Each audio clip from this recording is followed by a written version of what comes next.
I guess now I know why Mom didn't like me playing with the music box.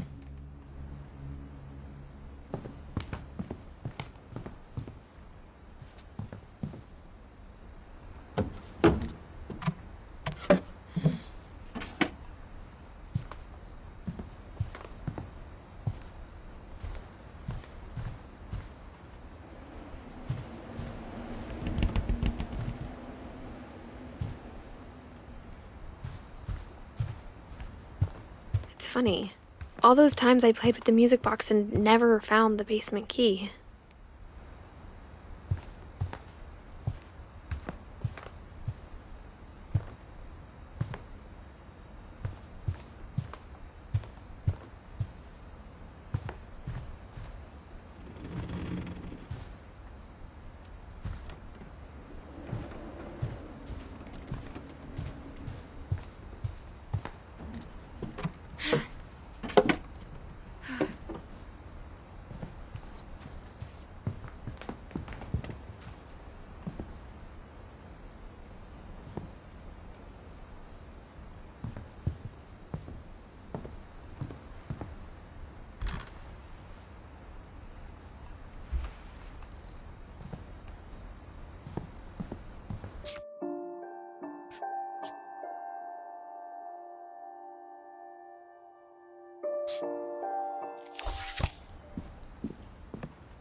I wonder if that comic was right about there being a key inside the music box near the basement.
Mom said the basement was off limits, unless I wanted another tetanus shot.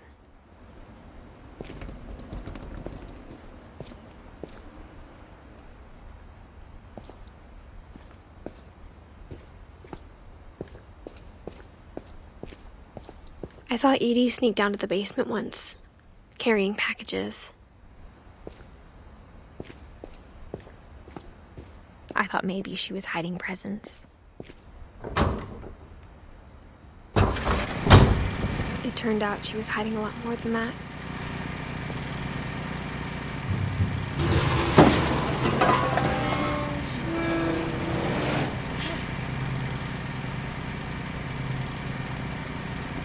I remember asking Mom once about where Walter had gone. She said after Barbara died, he got as far away as he could. If there's a pattern in all these stories,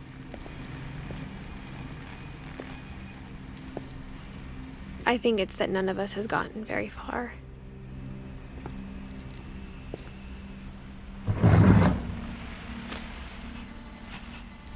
Goodbye, everyone. I can't believe I've been down here for 30 years. On that first day, after the shaking started, I didn't think I'd survive a week.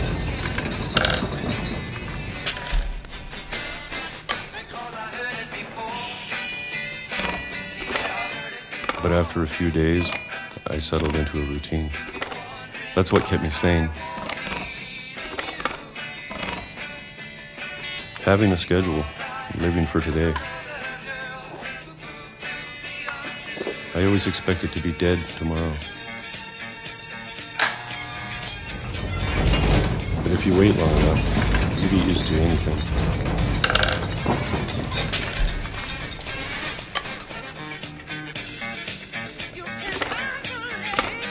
Even a monster on the other side of the door starts to feel normal. Almost friendly.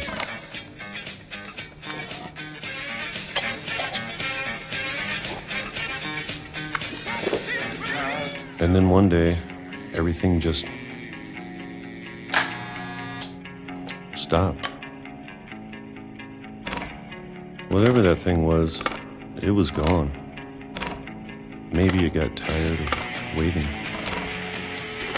Or maybe I just got tired of being afraid.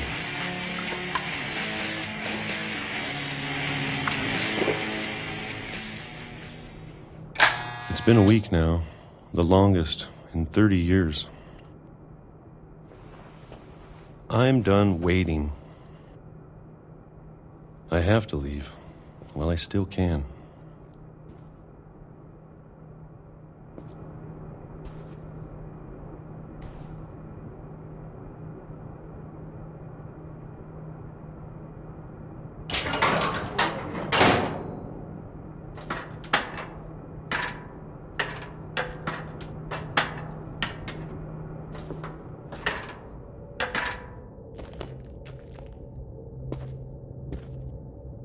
I know it's out there, somewhere. Whatever killed Barbara and Molly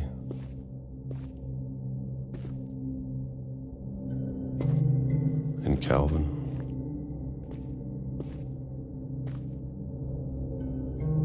Maybe this is all a mistake. But I need to stop living the same day, even if it kills me.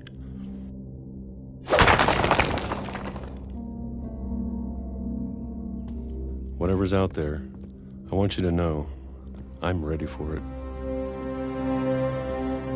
I'm going to appreciate all of it, especially the food. I don't mind if I only have a year left, or a month, or a single week. I'd be happy with one new day. I can already imagine the sun on my face.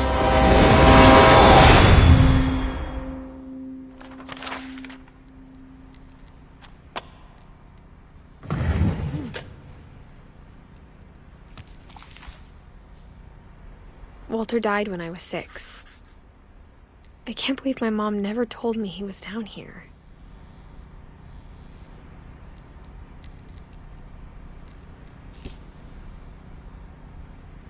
I'm sure my mom was trying to protect me.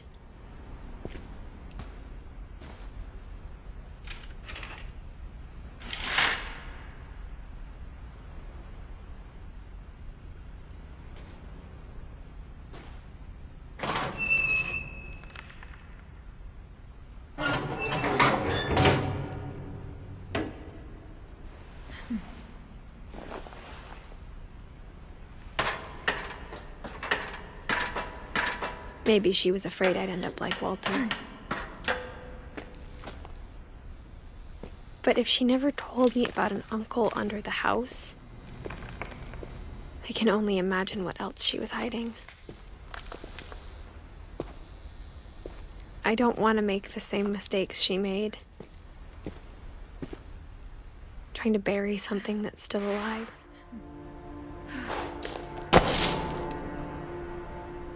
Now that there's only one of us left, or maybe 2,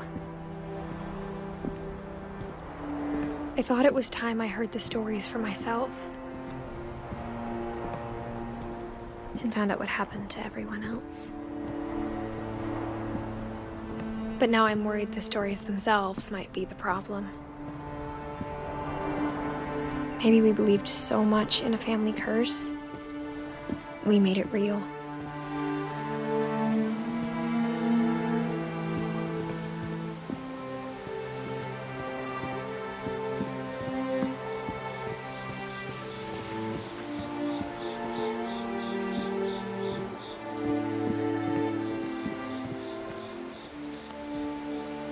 I don't know if I should even be writing this.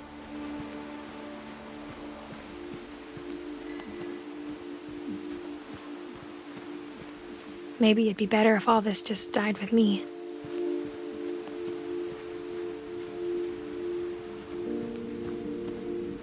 But I thought you should know about your family.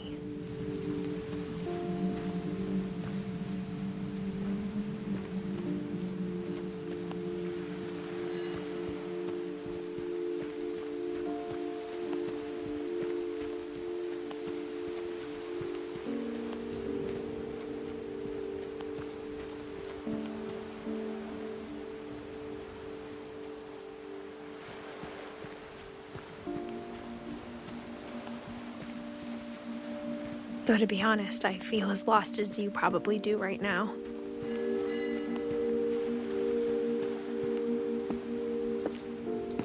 I think the people in these stories believed them, for what that's worth.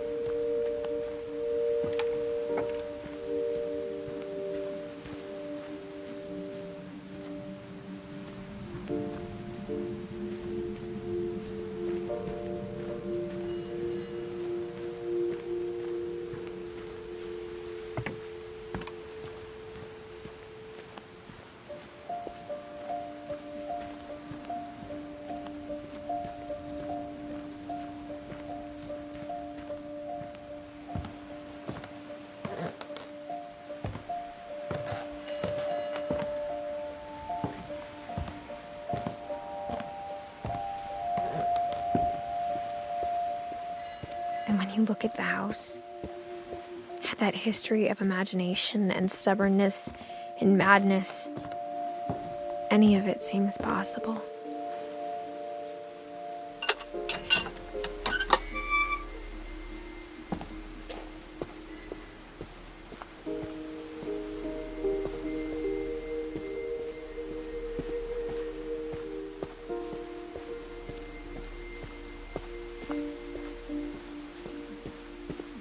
I think we've been surrounded by death for so long, we've just gotten used to it. What kind of family finishes building a cemetery before starting the house?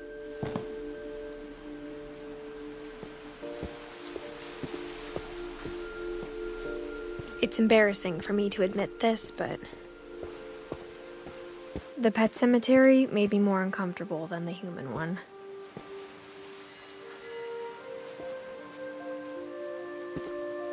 Three of the gerbils are mine, and 2 had been my fault. Sven built the house, but it was Edie who designed the cemetery.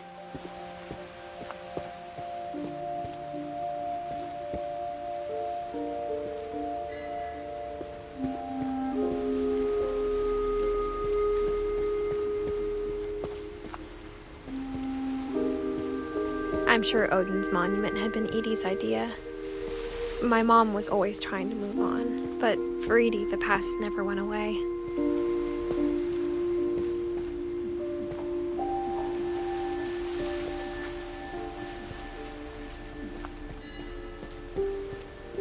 She could see it poking out of the water at low tide.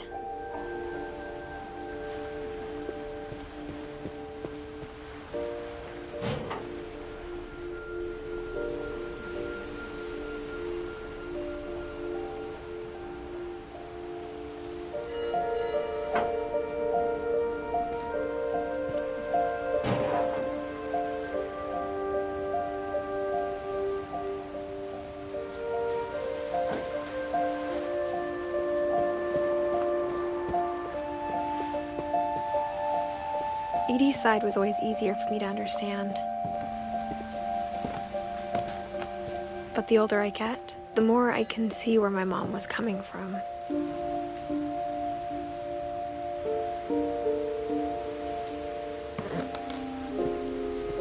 Her dad had been pretty strict, but it wasn't enough to save her brothers. She was just trying to do better.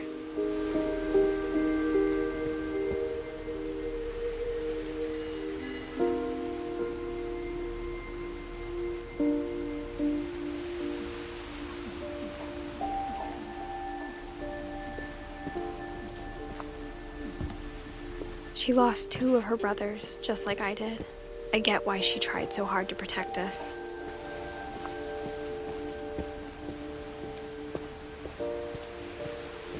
There's so many things I wish I could ask my mom now. Part of me thinks this is what she wanted all along. For me to come back someday and find everything out for myself.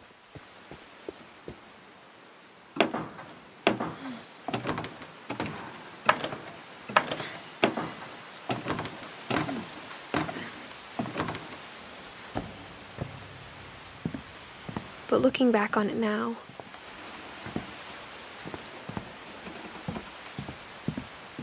if she told me there was going to be so much climbing, I never would have come when I was 22 weeks pregnant.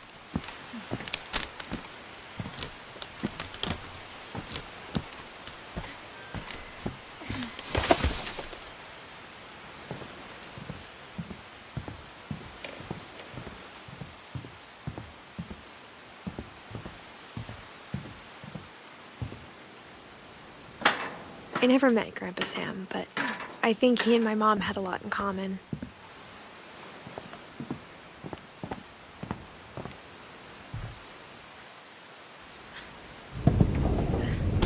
They were both pretty intense.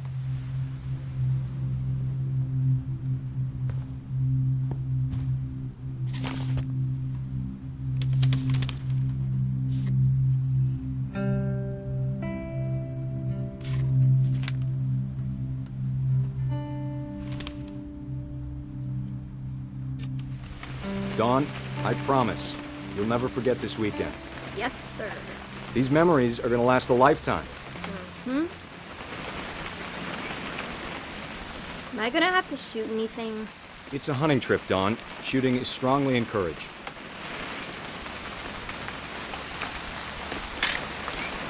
Not quite.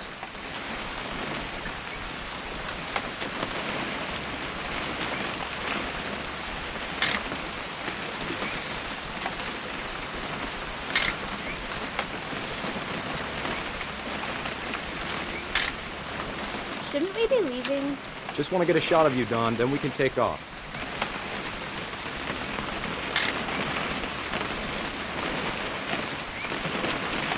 What?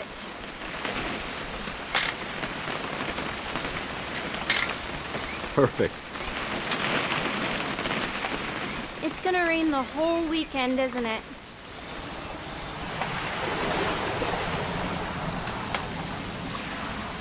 I will never forget this weekend, Dad. That's the spirit. Smile, Dawn. Okay, got it. I'm gonna take some pictures, okay? Just be careful. That camera's older than you are. Aw. Definitely should not have drunk all that coffee. You're right, Dad. Hey! That's a keeper. I'm just saying, I'm not always gonna be here, Dawn. You'll need to remember this stuff, if you want to survive. I'll be fine, Dad. You know who else thought he was gonna be fine? Some guy who died. Dawn, I'm being serious. I know, Dad. You're always serious. Doesn't being out here make you want to chill out? Well, to tell you the truth, I haven't been out here in 20 years.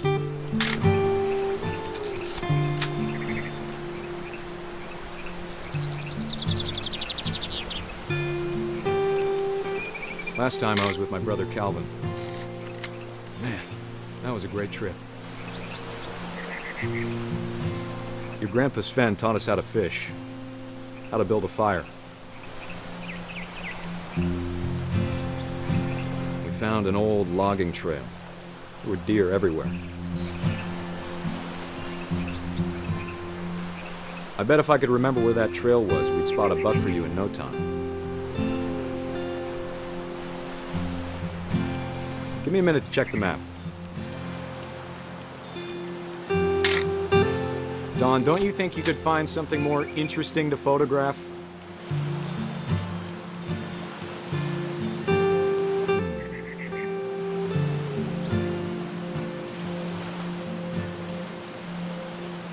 Dad! Good eyes, Dawn. Before you take the shot, let me get a picture of you.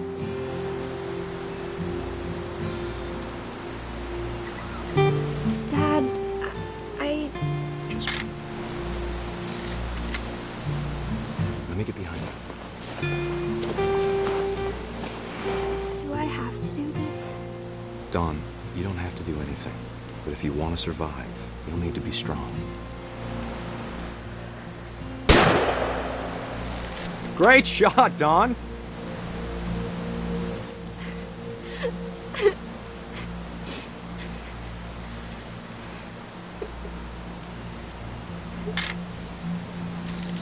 I'm proud of you, Dawn. Always remember that, okay?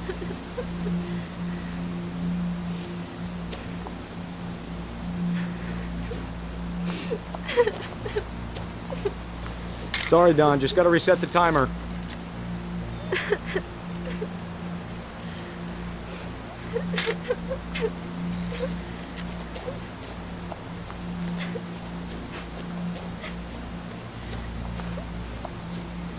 Dad, it's twitching. I think That's it's totally still... normal, Dawn. Just focus on the camera. Try not to think about... Dad!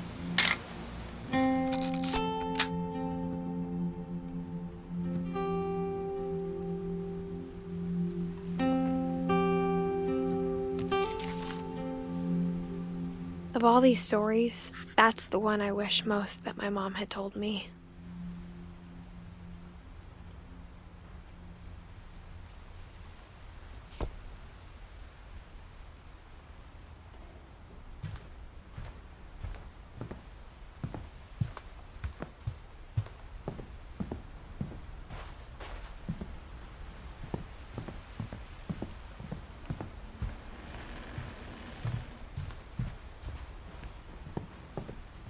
Instead of hiding from death, Sam seemed to go out of his way to meet it.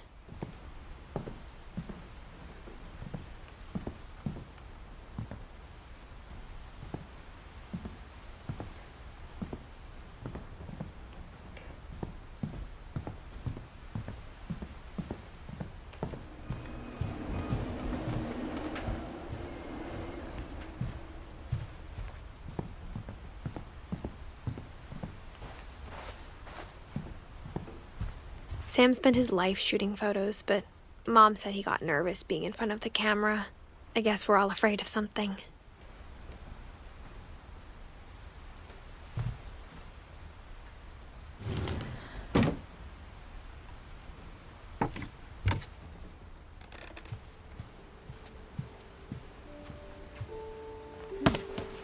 After Sam died, my mom and Edie got really close.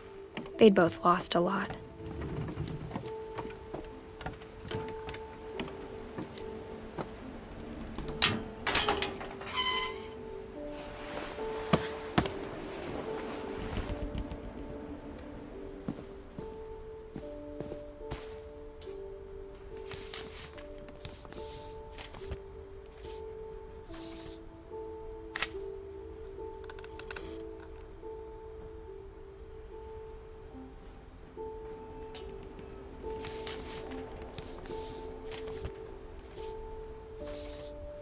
Dear Kay, do you remember the way Gregory used to laugh when he thought he was alone? Like something funny was happening, but only he could see it.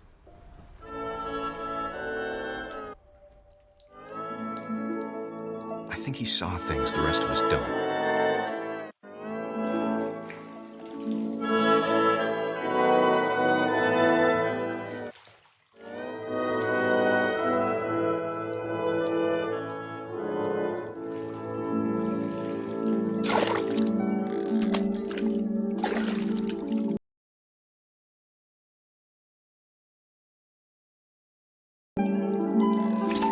Time's over, Gregory. It's time to... Hold on, sweetie. Hello? Sam?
I know you did everything you could.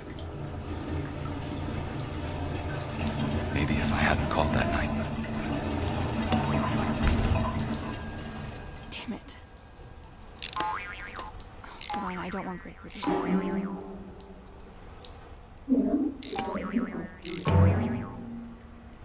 I wish he could have told us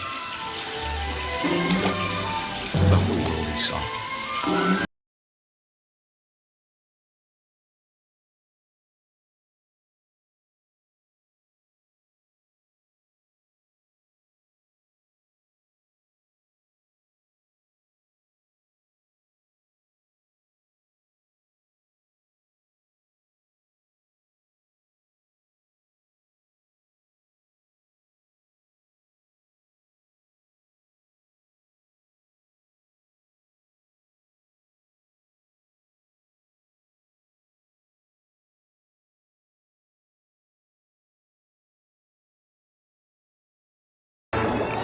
I'm sure he's happy. And he'd want you to be happy too. Good luck, Kay. Love, Sam.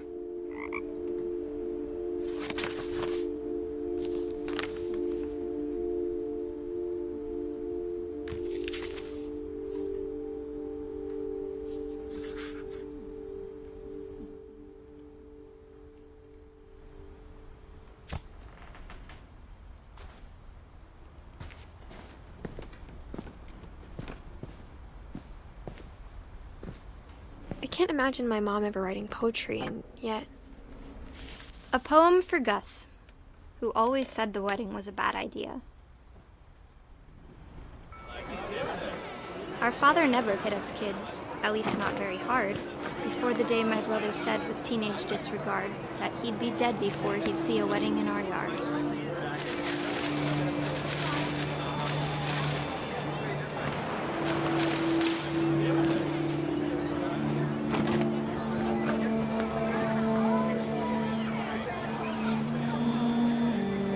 My father made him come, of course, but Gus stood far apart, just flew his kite and bottled up the storm inside his heart.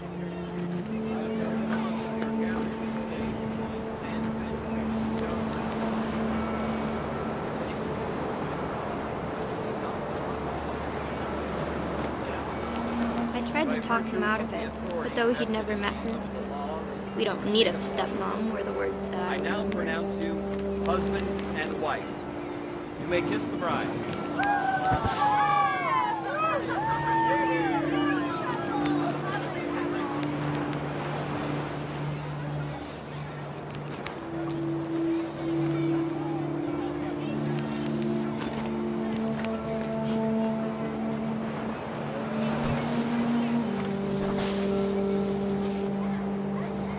When the time for photos came, Dad ordered him to come here.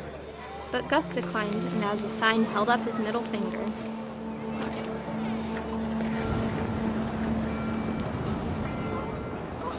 The wind picked up, and panicked geese appeared and quickly went. But all the humans did that day was go inside the tent.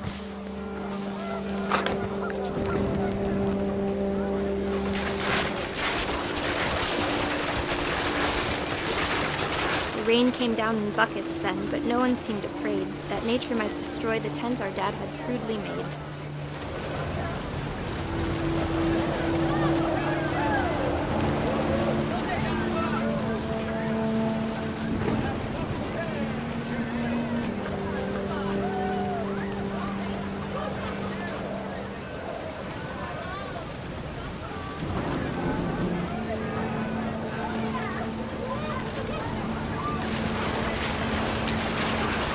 Thunder sounded much too close and full of angry power.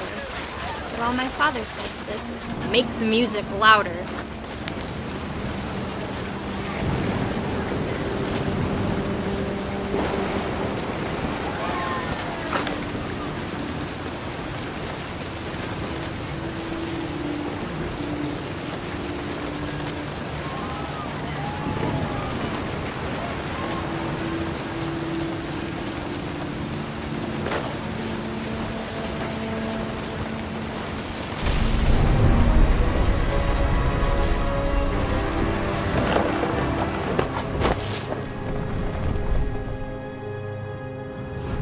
I wish that I could truly say I thought about you on that day. Out there on the beach alone, just you, the wind, the sea, and foam. But I didn't, until we found you.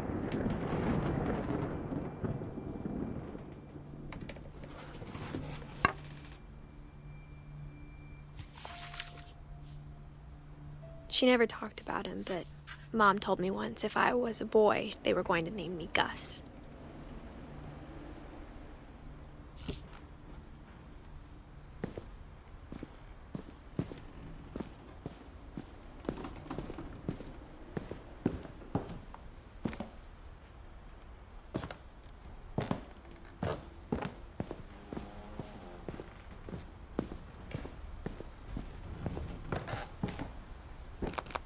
My mom moved up to the loft after her brothers died. At the time, it was as far away as she could get.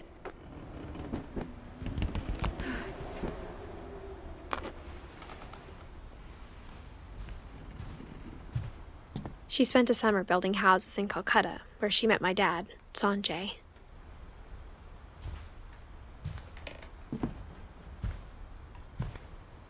Religion was another thing my mom never talked about, but I think it helped her a lot after her dad died.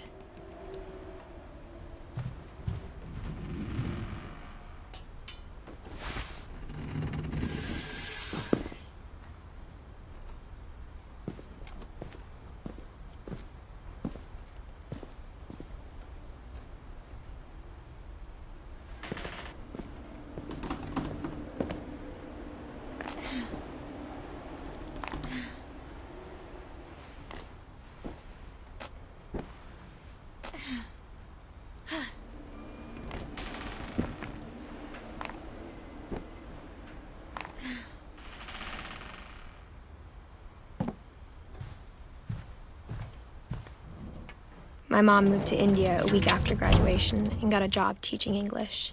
Louis was born a year later.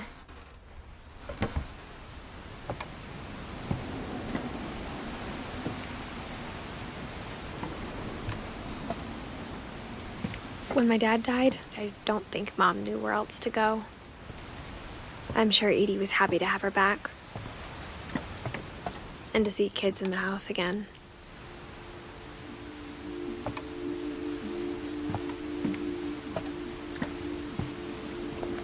The house had to get a little bigger, but Edie was used to that.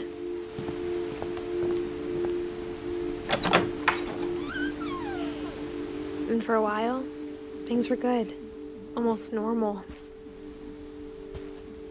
But it didn't last.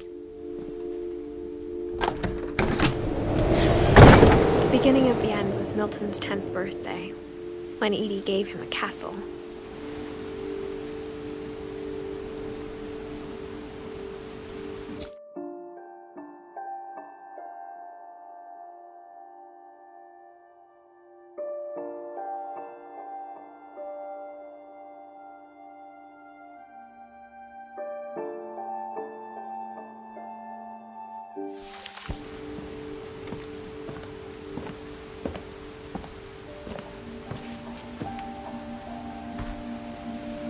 After Milton disappeared, the only thing he left behind was a room full of paintings.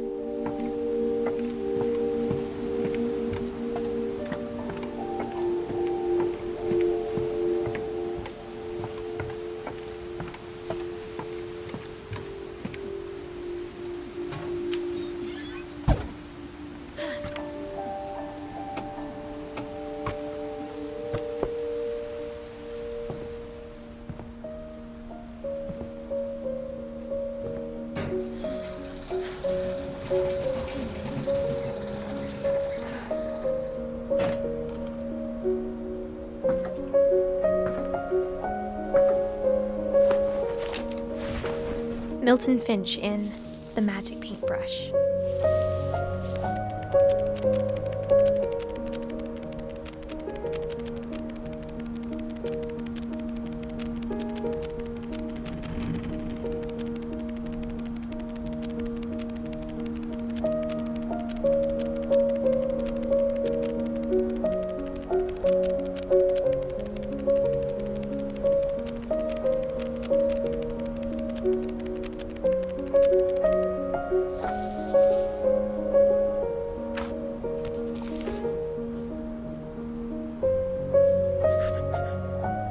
was 4 when Milton disappeared.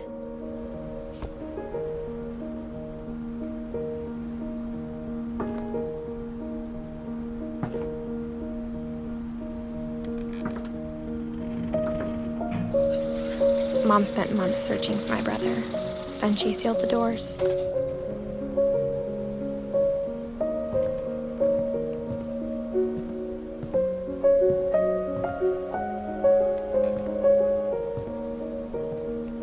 Whatever Milton had found in the house, Mom didn't want it getting out.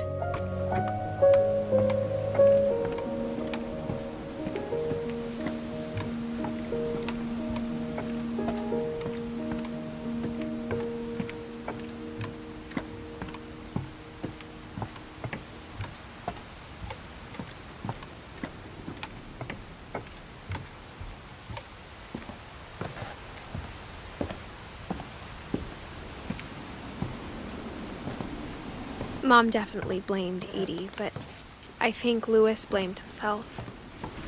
After he graduated, he just spent more and more time in his room, until Mom got him a job at the cannery. Everyone always told me to stay out of Louis's room, except Louis.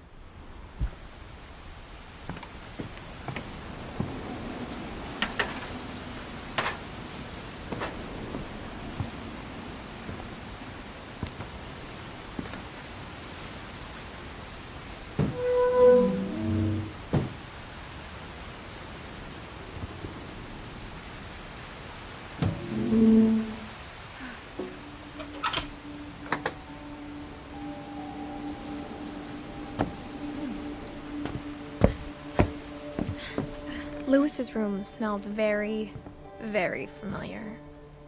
That part of him lived on.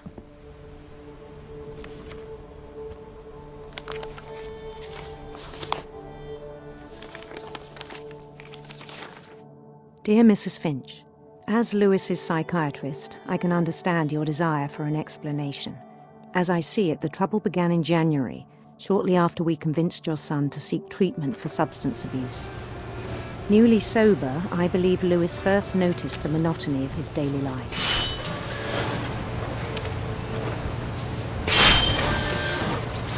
He kept working at the cannery. But he withdrew part of himself. In our sessions, I saw the same behavior. His mind began to wander.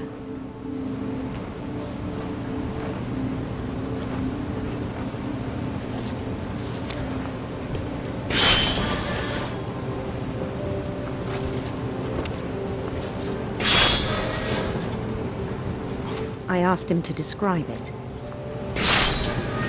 He said he started small, imagining a labyrinth.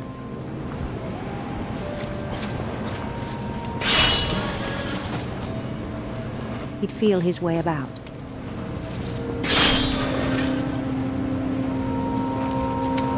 Then something moved. Bats. And toads.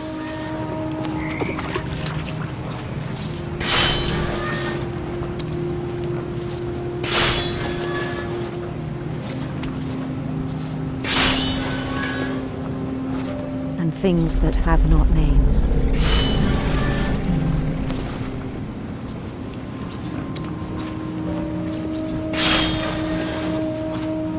He knew it was all in his head.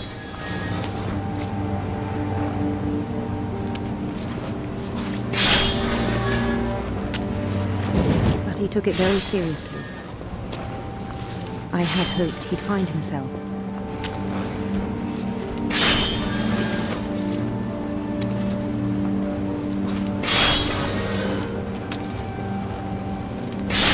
But he found something more.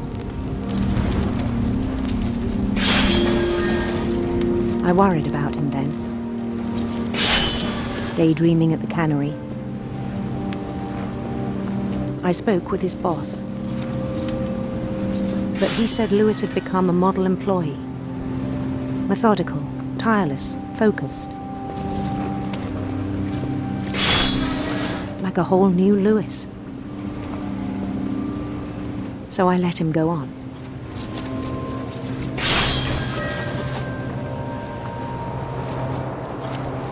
I even encouraged him. It seemed very promising at first. He told me he'd made a new friend.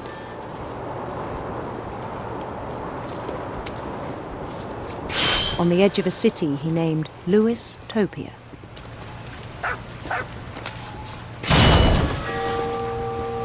He built the city up slowly, brick by brick. Then he made musicians.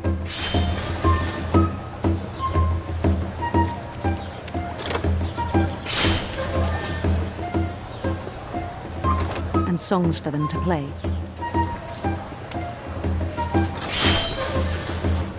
He talked about starting a band. And he was always humming something. Every day his imagination grew stronger.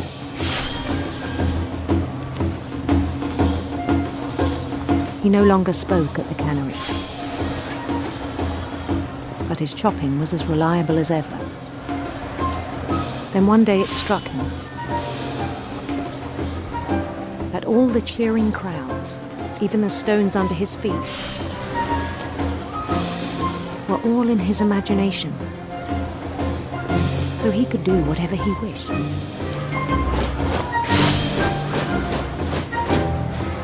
He held an election for mayor. And he won.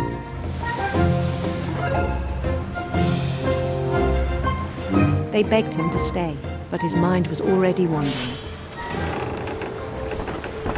It became a game for him.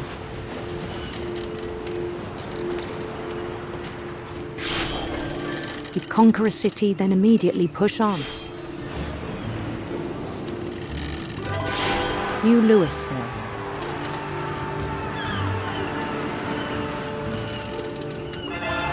St. Louis. He started drifting away from our reality.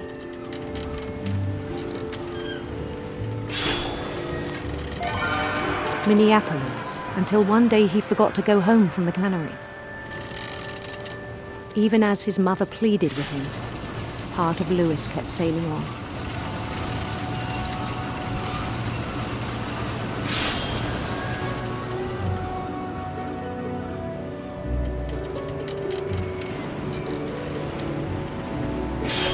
In Louisburg, he heard rumors of a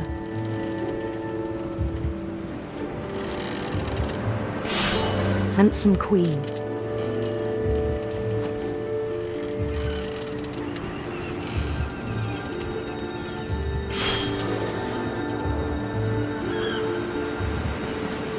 The queen was on her own quest for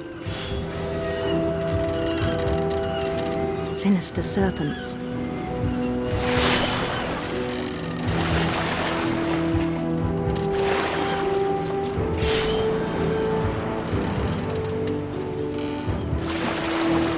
He followed the sound of her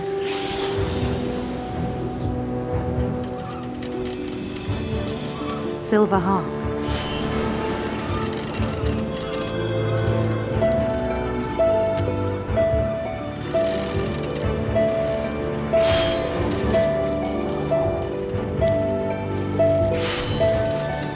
His chase led him to a golden palace east of the sun and west of the moon.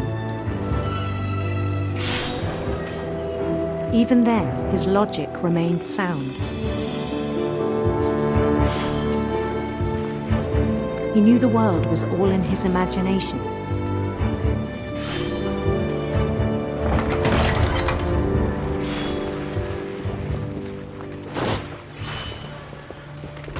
But he was so proud of having created it. In his own eyes, he'd become something greater than a king.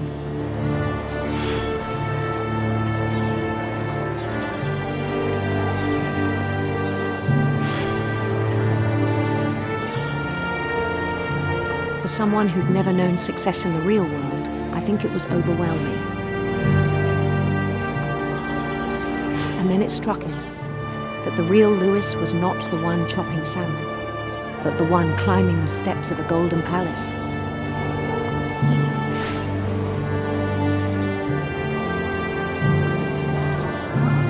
My imagination is as real as my body, he told me.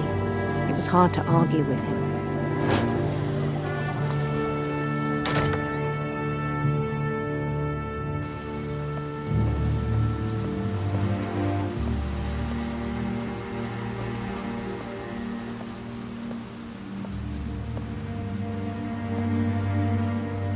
He began to forget the world we know.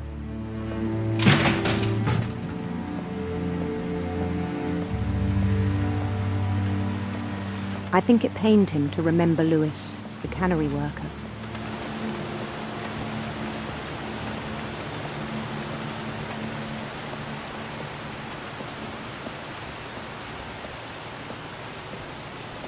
He began to despise the man with a royal contempt.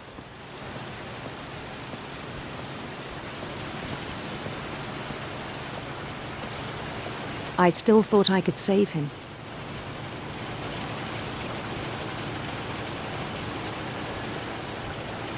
Even after he said he was being crowned king over all the lands of wonder.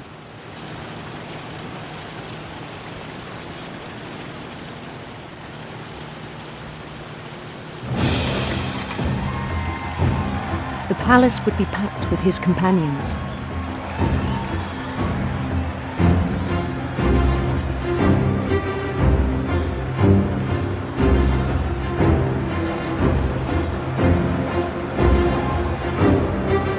Including the wise Calico who'd insisted on advising him.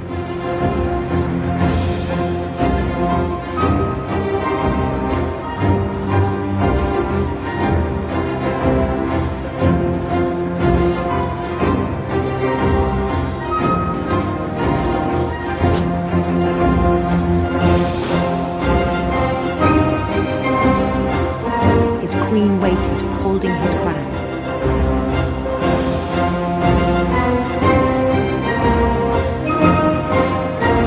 There was only one thing left to do.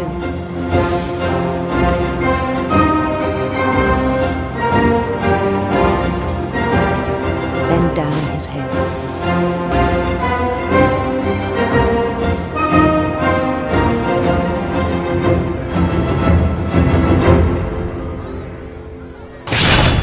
And the rest I think you know.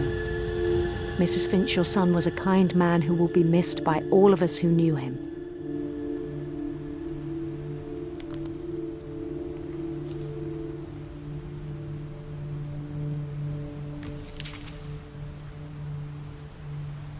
My brother was really cool.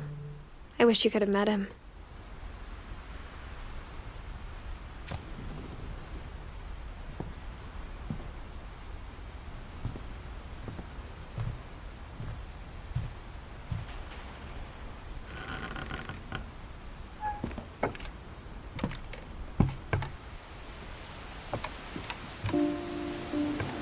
On the way back from Lewis's funeral, my mom told me to start packing. She waited until the day before we left to tell Edie.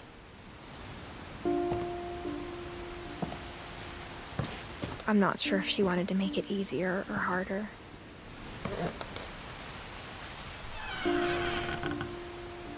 I wish we'd stayed. But I understand why we left.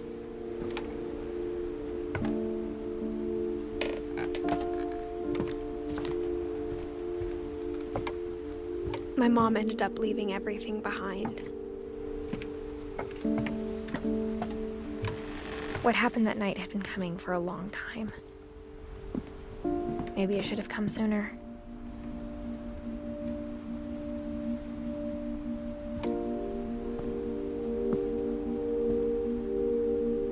But it had to end one way or another.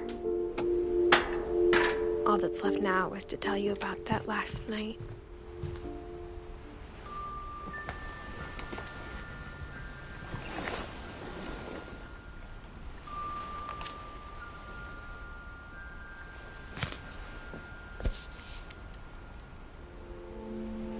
That whole last day, Edie just watched us pack and didn't say a word.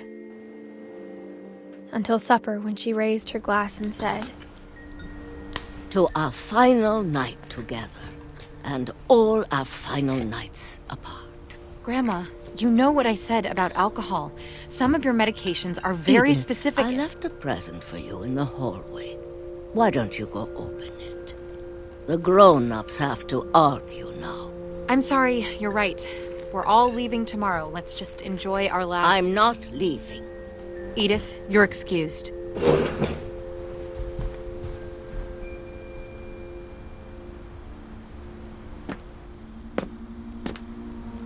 The power had been shut off that morning, but Edie always had plenty of candles.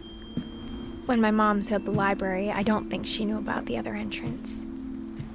Or that Edie had a key to it.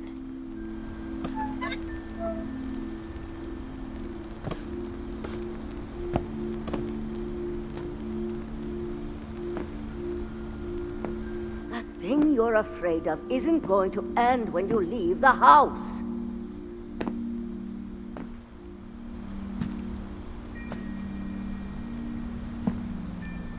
Edith has a right to know these stories. My children are dead because of your stories. I think it's best if Edith and I leave tonight. We'll have the nursing home send a van for you in the morning, okay? Dear Edith, there's so many stories I wish I could tell you, but there's only time for one. This is about what happened on the night you were born. That night, the tide went way, way out.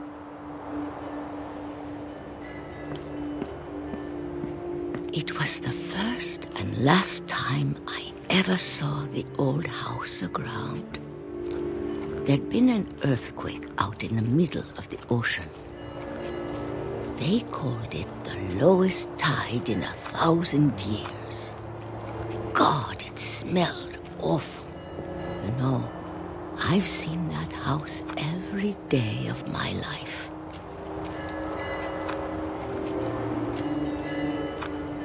But I never thought I'd go back to it.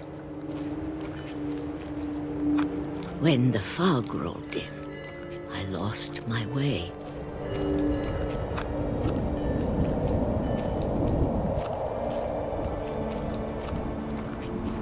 I got turned around.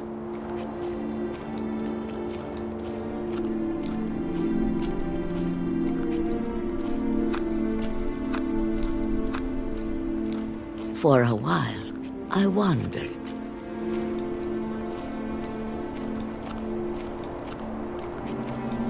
I started seeing things.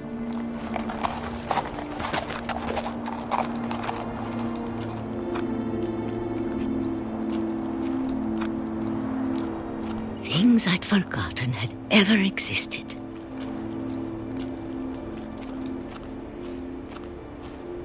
But when I saw them, they felt like old friends. That night, a lot of things came back to me.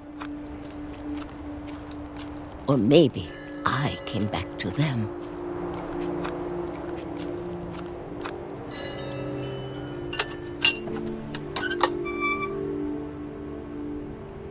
Things I can't explain, but that I need you to try and... Edith, what are you doing in here? It's mine! Edith! Mom, you're gonna rip it! Let go! I kicked and screamed, but Mom dragged me to the car. I never saw Great-Grandma Edie again. The next morning, the van came to pick her up, but she was already gone. After that, we moved around a lot.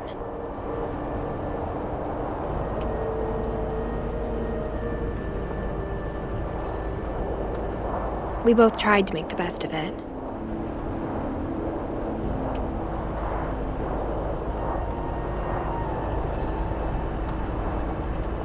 A few years went by.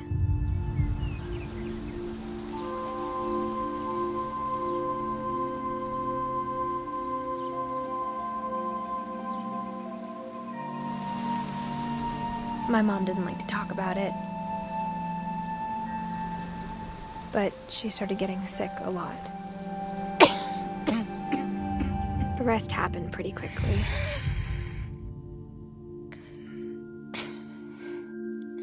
She got better for a while, and then she didn't.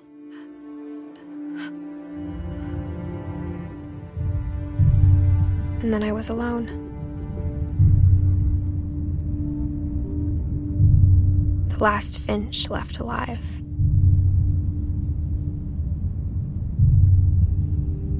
Until I found out about you. I'm still not sure what to tell you about all this. If we lived forever, maybe we'd have time to understand things. But as it is, I think the best we can do is try to open our eyes. And appreciate how strange and brief all of this is. This journal was supposed to be for you. But now I hope you'll never see it. I just want to meet you and tell you all these stories myself. But I guess if you're reading this now, things didn't work out that way.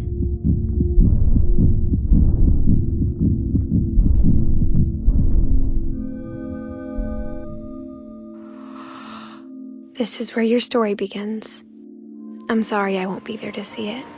It's a lot to ask, but I don't want you to be sad that I'm gone. I want you to be amazed that any of us ever had a chance to be here at all. Good luck.